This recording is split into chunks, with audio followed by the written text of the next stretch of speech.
I want to take you back to a moment that you start your book speaking in great detail about April of 1993. You are sitting in the parking lot at the Palace at Auburn Hills, early morning hours, a loaded rifle in your lap, contemplating suicide. No, I wasn't doing that. And I try to correct that whole statement and that whole part of that chapter of the book. But in your book, you write about it in a way, in fact, you even say you were, those thoughts were going through your mind at the time. Those thoughts were going through my head, yes, absolutely. I just wanted to kill that individual. Not Dennis Rodman, I just wanted to kill the individual because I was too much of a follower. And what were the circumstances that sort of led up to that?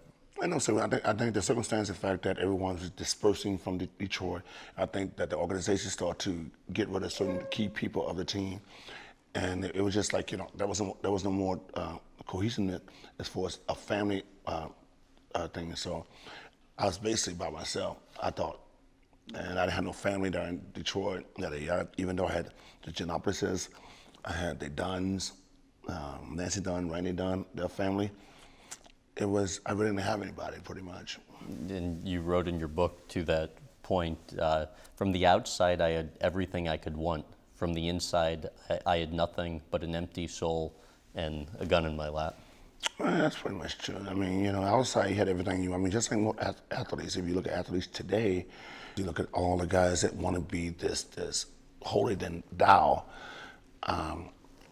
They're actually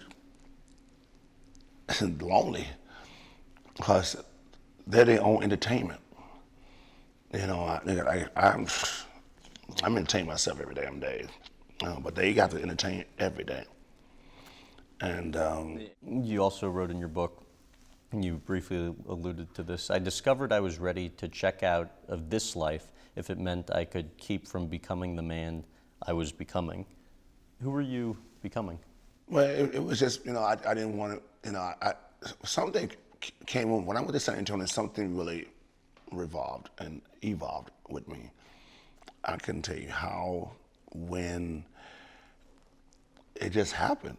I didn't just plan what I was doing. I didn't plan to dye my hair. I didn't plan to be a bad boy. I didn't plan to have tattoos. I didn't plan none of this. I got bored of the game, yes. For more clips from this interview, visit GrahamBensinger.com.